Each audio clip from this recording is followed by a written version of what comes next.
reminiscence.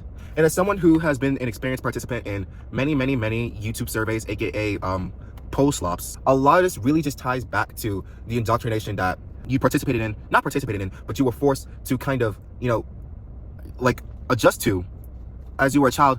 It's those type of vibes, all right? I'm not really articulating my words, but those type of vibes, that's coming to the music community when it comes to, all right, music polls and YouTube music culture, all right? A lot of these polls, I keep on freaking seeing, all right? Kanye West graduation, who's a better rapper? Kanye West, Kendrick Lamar. They are more rappers, by the way. Have you heard of Action Bronson?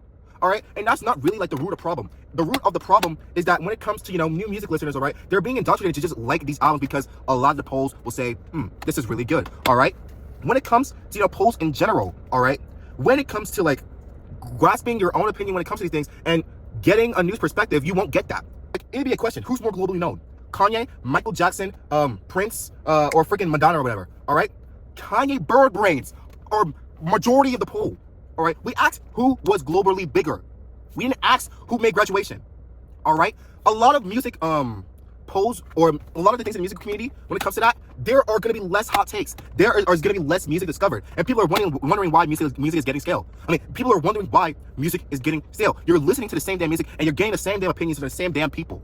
All right, we get it. Kanye's graduation, one of the greatest albums of all time. To Pimp a Butterfly was the best thing since Jesus Christ. All right. Can we talk about something new? Can we get more music? And can we get more from this set community?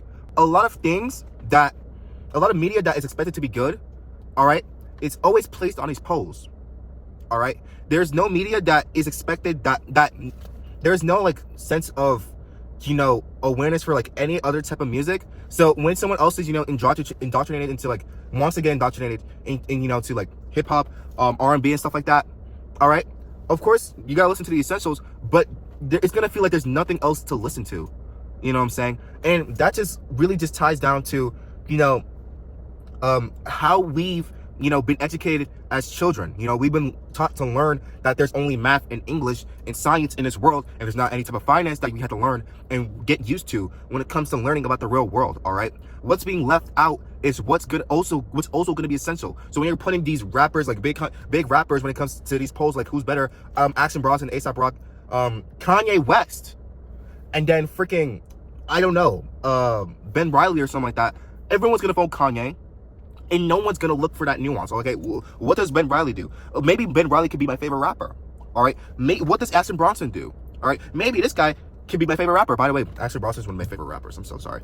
Like, what do these other rappers have? All right, and we keep on putting these big names on these, like, gigantic polls where there can be space for ideas and space for, just new opinions about several artists being spread. We're just talking about the same old people. You know what I'm saying?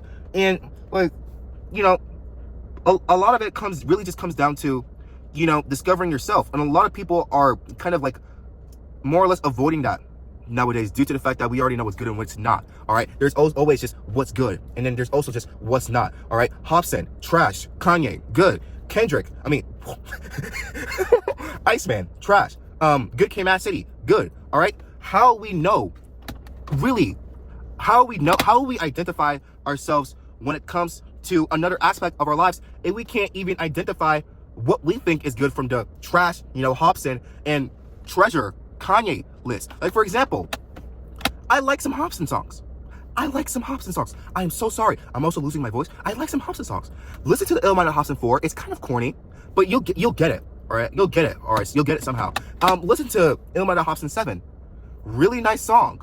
All right, really decent song. All right, Hobson's XXL Freestyle 2012. I bet you haven't listened to that. All right, before you even formulate an opinion about Hobson, all right, listen to some of his songs. And no one's gonna listen to the songs where we already know what's in the treasure and what's in the trash list. You know what I'm saying? So when it comes to that, it really just cages us from developing. I mean, not cages us. Other people that are just trying to get into music, it really just cages them from trying to get to know what they think is good, what they think is not. Did you know Baby Keem is one of my favorite rappers of all time? And the only reason why I got to know that he was one of my favorite rappers of all time is when I actually tuned in without any opinion, void of every freaking opinion on the rap community.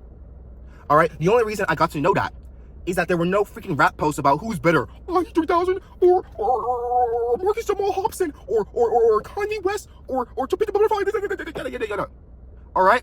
Sometimes you need to get rid of that noise, or to find out what you identify with. All right. And it really just comes down to that, and I feel like it's sociologically significant because of the fact that it also touches on what people do when they are given black and white. All right, they can't really determine what's gray. No one can determine what's gray with some, all right, not all, some of these rap posts. Or I don't know why it's really centered on rap, but it's just music in general. All right, it's also racial music type music. You know, it's all that. All right, but the point is, all right, it's sociologically significant because people are used to black and white, and nobody is trying to see what's gray. What also, you know, puts a cherry on top is that I get that, you know, there's a reason why Drake, Kanye, Kendrick, they're putting put on these polls, all right? They're very popular rappers, all right? What does that attract? More people coming to your polls, okay? So it's kind of a trade-off of like, do we trade the fact that a lot of nuance is kind of gone because a lot of people are just going to vote for Kendrick or Kanye by default? Or do we trade that off for a couple more subscribers, all right? And I feel like that withholding, in a sense, really is significant when it comes to, you know, the psychological zeitgeist of a lot of YouTube creators in general. All right, how much are you willing to sell? How much are you willing to put down on the line for profit? All right, it's just as simple as that. It's just as simple as ABC. All right, when it comes to, you know, YouTube, how much can you clickbait? How much clicks can you get? All right, with these posts and stuff like that. All right, how much can we really bring in? What's the maximum?